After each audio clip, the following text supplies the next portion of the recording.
Hello दोस्तों, नमस्कार। मेरे चैनल में आप सभी का स्वागत है। मैं आरती शुक्ला आप सभी के बीच एक कृष्ण जन्म गीत लेके आए। आप लोग को जैसा लगे कमेंट बॉक्स में ज़रूर बताना और चैनल को लाइक सब्सक्राइब जरूर करना प्लीज़ दोस्तों।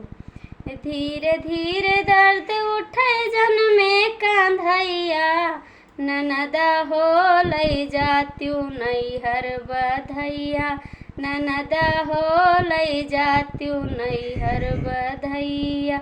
नैहर में मैया मोरी नेग चार दई है, नई में मैया मोरी नेग चार दई, ननद हो वही तोरी करी है बिदैया, ननद हो वही तोरी करी है बिदैया। धीरे धीरे दर्द उठे जन में कंधैया, ननद हो लई जात्यू नैहर बधैया, ननद हो लई जात्यू नैहर बधई।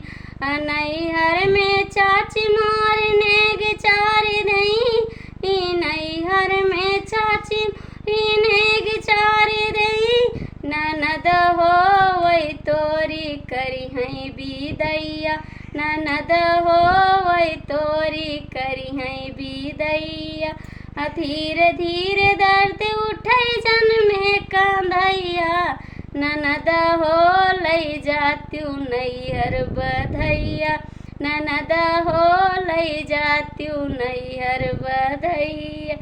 नैहर में भाभी मोर नेग चार दई, नैहर में भाभी नेग चार दई, ननद हो वही तोरी करी है बिदैया, ननद हो वही तोरी करी है बिदैया। धीरे धीरे दर्द उठे जन में कंधैया, ननद हो लई जात्यू नैहर बधैया, ननद हो लई जात्यू नैहर